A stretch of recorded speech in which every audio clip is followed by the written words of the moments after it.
বাঁশি, বাবা তোমায় ভালোবাসি। মুরলি শুনে জুড়ায় প্রাণ, বাবার প্রেমে গাও গান। জ্ঞান রত্ন নাও তুলে, দুঃখ সব যাও ভুলে, এসো করি মন্থন, ছিড়বে মায়ার বন্ধন। ওম শান্তি। আজকের এই আত্মিক আলোচনায় সমস্ত রুহানি ভাই বোনেদের স্নেহ ভরে স্বাগত জানাই। ওম শান্তি। আজকের মুরলিতে বাবা আমাদের চেতনার গভীরে একটি খুবই মিষ্টি ভাব এনেছেন। হ্যাঁ, আজকের মুরলিতে বাবা আমাদের স্মরণ করাচ্ছেন যে তিনি আমাদের মোস্ট বিলাভেড শিব বাবা এসেছেন পতিত ভিখারিদের বিশ্বের মালিক বা রাজকুমার বানাতে। এই রূপান্তরটাই তো তার জাদু। ঠিক, আজ আমরা বাবার সেই মিষ্টি মুরলি তারিখ ২৮শে জানুয়ারি ২০২৬ বুধবার এর উপর মন্থন করব। চলুন বাবার এই জ্ঞান সাগর থেকে আজকের জন্য কিছু অমূল্য রত্ন তুলে আনি। আজকের মুরলিতে বাবা জ্ঞান, যোগ, ধারণা আর সেবার যে পয়েন্টগুলো আমাদের দিয়েছেন, আসুন সেগুলোর গভীরে গিয়ে একটু আলোচনা করি। আর এই আলোচনার শেষে ডেসক্রিপশনে দেওয়া কুইজ লিঙ্কে গিয়ে আজকের মুরলির কথা কতটা বোঝা গেল বা মনে রাখা গেল তা নিজেই একবার যাচাই করে নেওয়া যেতে পারে। কয়েকটি সহজ প্রশ্নের উত্তর দিলেই ফলাফল দেখা যাবে। তাহলে চলুন শুরু করা যাক। আজকের জ্ঞানে বাবা সবচেয়ে বেশি জোর দিয়েছেন পরিচয়ের উপর, নিজের আত্মিক পরিচয় আর পরমাত্মার সঠিক পরিচয়। প্রায়ই দেখা যায় পরমাত্মার পরিচয় নিয়েই মানুষের মনে সবচেয়ে বেশি বিভ্রান্তি। একদম ঠিক। বাবা আজকের মুরলির শুরুতেই এই বিষয়টির উপর আলোকপাত করেছেন। তিনি বলছেন, মানুষ একদিকে বলে পরমাত্মা অখণ্ড জ্যোতিস্বরূপ, আবার পরক্ষণেই বলে তিনি নাম রূপের ঊর্ধ্বে। বাবা বলছেন এই দুটো কথা তো সম্পূর্ণ পরস্পর বিরোধী। এখানেই তো বিষয়টা আরও গভীর হয়ে ওঠে। যদি তিনি জ্যোতি হন, তাহলে তো তার একটা রূপ আছে যা আমরা স্মরণ করতে পারি। তাহলে তিনি নামরূপের ঊর্ধ্বে হলেন কি করে? বাবা এই বিভ্রান্তিটা কিভাবে দূর করছেন? বাবা খুব সহজভাবে বলছেন যে তিনি জ্যোতি বিন্দু, কিন্তু তিনি অখণ্ড নন। প্রত্যেক আত্মার মতো তারও একটি নাম, রূপ এবং ধাম আছে। তিনি যখন নিজের সঠিক পরিচয় দেন, তখনই আমাদের বুদ্ধির তালা খোলে। আচ্ছা, বাবাকে যথার্থরূপে না জানার কারণেই তো আত্মা পতিত হয়ে যায়। আর এই সঙ্গম যুগে, অর্থাৎ কলিযুগের অন্ত আর সত্যযুগের শুরুর এই শ্রেষ্ঠ সময়ে তিনি এসে নিজের এবং আমাদের সম্পূর্ণ পরিচয় দেন। এই পরিচয়টা তো শুধু পরমাত্মার নয়, আমাদের নিজেদেরও। যেমন বাবা ৮৪ জন্মের চক্রের কথা বলেছেন, এই জ্ঞানটাও তো আমাদের আত্ম অভিমানের স্থিতিতে থাকতে খুব সাহায্য করে। নিশ্চয়ই বাবা বলছেন, আমরা আত্মারা এই ৮৪ জন্মের চক্রে আস্তে আস্তে শতপ্রধান থেকে তমপ্রধান হয়ে গেছি। গোল্ডেন এজে আমরা ছিলাম খাঁটি সোনা, আর এখন আয়রন এজে এসে আমাদের অবস্থা এমন হয়েছে যে ১৪ ক্যারেটের সোনার মতো কালো হয়ে গেছি। আত্মা পতিত, তাই শরীররূপী বস্ত্র পতিত। একদম। বাবা প্রশ্ন করছেন, এই পতিত আত্মাকে কে করবে? গঙ্গা স্নানে তো আর আত্মার শুদ্ধি হয় না। তার মানে পতিত পাবন একমাত্র বাবাই পারেন আমাদের আবার শতপ্রধান বানাতে। আচ্ছা, আজকের মুরলিতে বাবা ব্রহ্মা দ্বারা স্থাপনার কথাও বলেছেন। অনেক সময় শিব আর ব্রহ্মাকে নিয়ে মানুষের মনে সংশয় তৈরি হয়। হ্যাঁ, বাবা সেই বিষয়টাও স্পষ্ট করছেন। তিনি বলছেন, সর্বোচ্চ হলেন নিরাকার শিব বাবা, তিনি করেন কারাবানহার, আর ব্রহ্মা হলেন তার সাকার মাধ্যম বা ভাগ্যশালী রথ। যেমন রথ চালাতে সারথির প্রয়োজন হয়, ঠিক সেভাবেই শিব বাবাই ব্রহ্মারূপী রথের দ্বারা সত্যযুগী স্বর্গ স্থাপনার কার্য করান। তিনি স্বয়ং করেন এবং এই সাকার মাধ্যমের দ্বারা করান। তাই তো ত্রিমূর্তি শিব বলা হয়, ত্রিমূর্তি ব্রহ্মা নয়। আর এই পুরো প্রক্রিয়াটাই তো এক জাদুর মতো। বাবা যে তুলনাটা দিয়েছেন, তিনি ভিখারিকে রাজকুমার বানান। কি অসাধারণ কথা! বাবা বলছেন, এমন জাদু কখনো দেখেছ? মানুষেরা তো অনেক হঠযোগ করে, কিছু ঋদ্ধিসিদ্ধি দেখায়, কিন্তু বাবা যে জাদু দেখান তা হল পতিতকে পবিত্র বানানো, ভিখারিকে ২১ জন্মের জন্য বিশ্বের মালিক বানানো। তিনি জ্ঞান দিয়ে, যোগ দিয়ে আমাদের জীবনকে এমনভাবে পরিবর্তন করেন যা কোনো জাগতিক জাদুকর কল্পনাও করতে পারে না। তিনি তো আসল জাদুকর, সওদাগর, রত্নাকর। এই রূপান্তরটা অনুভব করাই তো বাবার আসল জাদুকে জানা। এই যে জ্ঞানের কথা আমরা শুনলাম, এই রূপান্তরের অনুভব করার জন্য তো নিশ্চয়ই এক বিশেষ শক্তির প্রয়োজন। আর সেই শক্তির উৎস হল যোগ বা বাবার স্মরণ। আজকের মুরলিতে বাবার স্মরণের বিষয়ে কি বলছেন? বাবা স্মরণের ভিত্তিটাকেই খুব সুন্দরভাবে বুঝিয়ে দিচ্ছেন।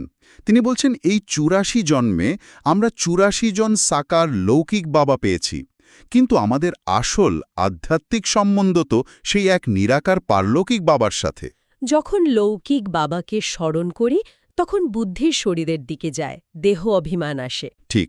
কিন্তু যখন আত্মা সেই আধ্যাত্মিক বাবাকে স্মরণ করে তখনই যথার্থ স্মরণ সম্ভব হয়। তার মানে স্মরণের জন্য প্রথম শর্তই হল আত্ম-অভিমানী স্থিতি। আমি আত্মা আর তিনি আমার পরম পিতা। এই স্মৃতিটাই তো দেহ অভিমান থেকে মুক্ত করে দেয়। ঠিক তাই। বাবা বলছেন আত্মাই বাবাকে স্মরণ করে। দেহ অভিমানের কারণে আমরা বাবাকে ভুলে যাই। কিন্তু যখনই এই স্মৃতিতে আসি যে আমি আত্মা, তখনই বাবার স্মরণ সহজ হয়ে যায়। আর এই স্মরণের অগ্নিতে আত্মার ওপরে জমে থাকা জন্মজন্মান্তরের পাপ ভস্ম হয় এবং আত্মা পবিত্র হয়। খুব মিষ্টি পয়েন্ট আছে। বাবা বলছেন বাবা শব্দটি নাকি অতি মধুর। হ্যাঁ, তিনি বলছেন তিনি সুইটেস্ট। তার থেকে প্রিয় আর কোনো বস্তু এই বিশ্বে হতে পারে না। এই ভালোবাসা দিয়েই তাকে স্মরণ করতে হবে।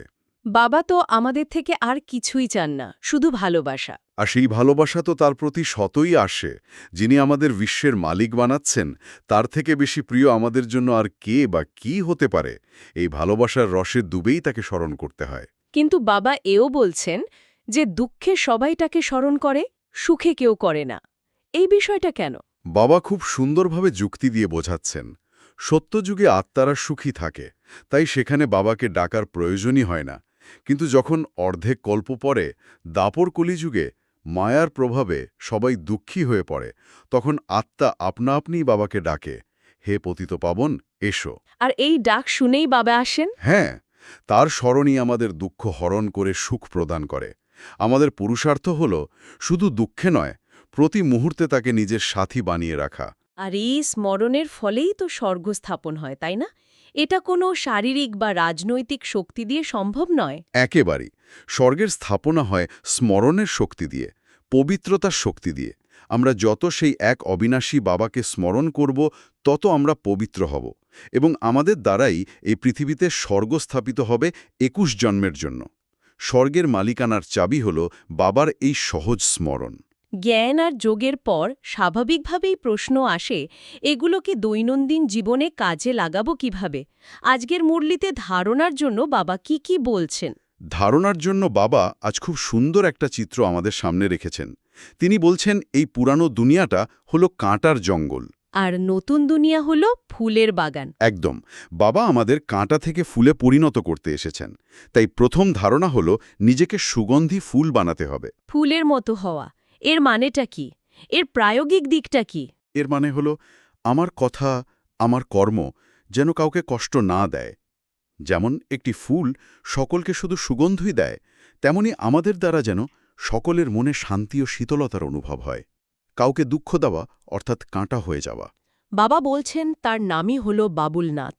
অর্থাৎ কাঁটাকে ফুলে পরিণত করেন যিনি। তাই আমাদের জীবনও ফুলের মতো শ্রেষ্ঠ হতে হবে।